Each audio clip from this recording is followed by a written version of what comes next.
वेदो नित्यमधीयतां तदुदितं कर्म स्वनुष्ठीयतां तेनेशस्य विधीयताम् अपचित्तिः कामे मतिस्त्यज्यतां पापौघपरिधूयतां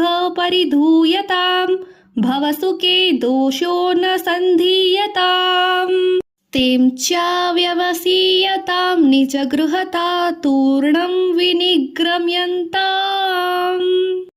ಕನ್ನಡದಲ್ಲಿನ ಭಾವಾರ್ಥ: ಮನುಷ್ಯರಾದವರು ನಿತ್ಯವೂ ವೇದಾಧ್ಯಯನವನ್ನು ಮಾಡುತ್ತಿರಬೇಕು. ವೇದಗಳಲ್ಲಿ ಸೂಚಿಸಿರುವಂತೆ ತನ್ನ ಕರ್ತವ್ಯಗಳನ್ನು ಅನುಷ್ಠಾನ ಮಾಡಬೇಕು. ಆ ಕರ್ಮಗಳನ್ನು ನಿರ್ವಹಿಸುವಾಗ ಅದೇ ಪರಮಾತ್ಮನ ಪೂಜೆ ಎಂಬ ಭಾವನೆಯಿಂದ ಮಾಡಿ ಫಲವನ್ನು ಅವನಿಗೆ ಅರ್ಪಿಸಬೇಕು. ಕಾಮದಿಂದ ಅಂದರೆ ಬಯಕೆಯಿಂದ ಪ್ರೇರಿತವಾದ ಕರ್ಮಗಳನ್ನು ತ್ಯಜಿಸಬೇಕು. ಅಂತಃಕರಣದಲ್ಲಿರುವ ಪಾಪದ ರಾಶಿಯನ್ನು ನೀಗಿಸಿಕೊಳ್ಳಬೇಕು. ವಿಷಯ ಸುಖಗಳು ದುಃಖ ಹಾಗೂ ನೋವಿನಿಂದ ಕೂಡಿದೆ ಎಂಬ ದೋಷವನ್ನು ಮತ್ತೆ ಮತ್ತೆ ಮನಸ್ಸಿಗೆ ತರುತ್ತಿರಬೇಕು.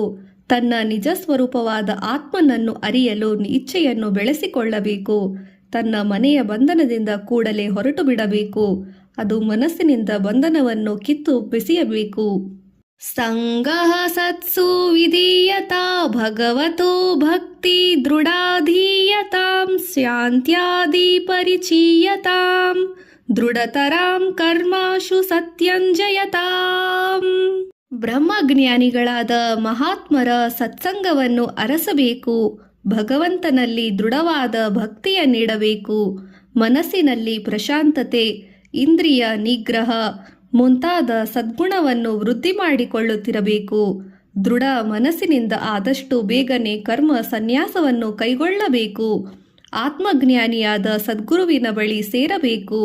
ಪ್ರತಿದಿನವೂ ಆತನ ಪಾದಸೇವೆಯನ್ನು ಮಾಡುತ್ತಿರಬೇಕು.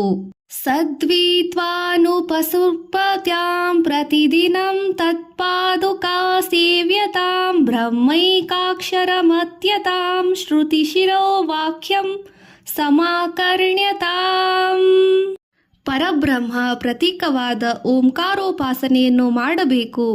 ಉಪನಿಷತ್ತಿನ ವಾಕ್ಯಗಳ ಅರ್ಥವನ್ನು ಶ್ರದ್ಧೆಯಿಂದ ಗುರುವಿನ ಮೂಲಕ ಶ್ರವಣ ಮಾಡಬೇಕು.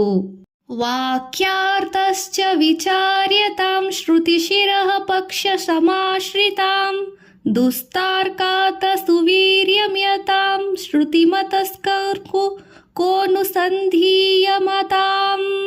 ಬ್ರಹ್ಮಾಸ್ಮೀತಿ ವಿಭಾವ್ಯತಾಂ ಅಹರಹರ್ಗವರ್ಗಃ ಪರಿತ್ಯಜ್ಯತಾಂ ದೇಹೇಹಂ ಮತಿರುಚ್ಯೋತಾಂ ಬುಧಜನೈರ್ವಾದಃ ಪರಿತ್ಯಜ್ಯತಾಂ. ಉಪನಿಷತ್ತಿನ ಮಹಾವಾಕ್ಯಗಳ ಸಾರವನ್ನು ಮನನ ಮಾಡುತ್ತಿರಬೇಕು. ಉಪನಿಷತ್ತಿನ ತತ್ವಗಳನ್ನು ಆಶ್ರಯಿಸಬೇಕು. ಮೊಂಡುವಾದದಿಂದ ಹಿಂದುಳಿಯಬೇಕು. ವೇದಾಂತದ ಅಭಿಪ್ರಾಯಕ್ಕೆ ಪೂರಕವಾದ ತರ್ಕವನ್ನು ಮಾಡಬೇಕು. ಸದಾಕಾಲವು ನಾನು ಪರಬ್ರಹ್ಮನಾಗಿದ್ದೇನೆ ಎಂದು ಮನನದಲ್ಲಿ ಭಾವಿಸಿಕೊಳ್ಳಬಿರಬೇಕು.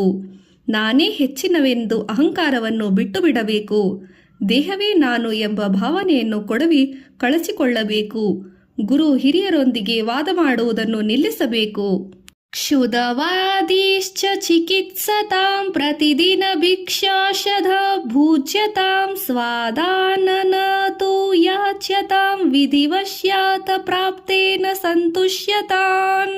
ಶೀತೋಷ್ಣಾದಿ ವಿಷಯ್ಯತಾಂ ನತು ವೃತ್ತಾವಾಕ್ಯ ಸಮುಚ್ಯಾರ್ತಾಂ ಔದಾಸೀನ್ಯಮಪೀಷ್ಯತಾಂ ಜನಕೃಪಾ ನೈಷ್ಠುರ್ಯ ಮುತಾಸೃಜ್ಯತಾಂ. ಹೊಟ್ಟೆ ಹಸಿವು ಎಂಬ ರೋಗವನ್ನು ಚಿಕಿತ್ಸೆ ಮಾಡಿಕೊಳ್ಳಬೇಕು. ಇದಕ್ಕಾಗಿ ಪ್ರತಿದಿನವೂ ಭಿಕ್ಷೆ ಎಂಬ ಔಷಧಿಯನ್ನು ಸೇವಿಸಬೇಕು. ರುಚಿಯಾದ ತಿನಿಸನ್ನು ಬೇಡಬಾರದು.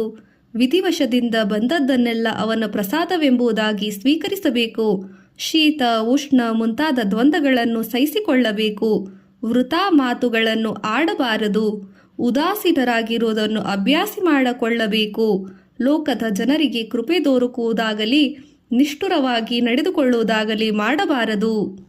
ಏಕಾಂತೆ ಸುಖಮಾಸ್ಯತಾಂ ಪರತರೆ ಚೇತಃ ಸಮಾಧೀಯತಾಂ ಪೂರ್ಣಾತ್ಮಾಸು ಸಮೀಕ್ಷ್ಯತಾಂ ಜಗದೀದಂ ಜ ತಥಾಬ್ಧೀತಾಂ ದೃಶ್ಯತಾಂ. ಪ್ರಾಕರ್ಮ ಪ್ರವಿಲ್ಲಪವ್ಯತಾಂ ಚಿತ್ತಬರ್ನಾಪ್ಯುಯತರೈಶಿಲೀತಾಂ ಪ್ರಾರಬ್ಧತ್ವೀಹ ಪುಚ್ಯತಾಂ ಅತಃ ಪರಬ್ರಹ್ಮಾತ್ಮಾನಸ್ತೀಯತಾಂ.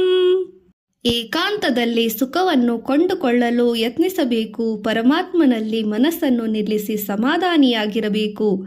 ಎಲ್ಲೆಲ್ಲಿಯೋ ತುಂಬಿಕೊಂಡಿರುವ ಪರಿಪೂರ್ಣನಾದ ಆತ್ಮನನ್ನು ಸಾಕ್ಷಾತ್ಕಾರಗೊಳಿಸಿಕೊಳ್ಳಬೇಕು.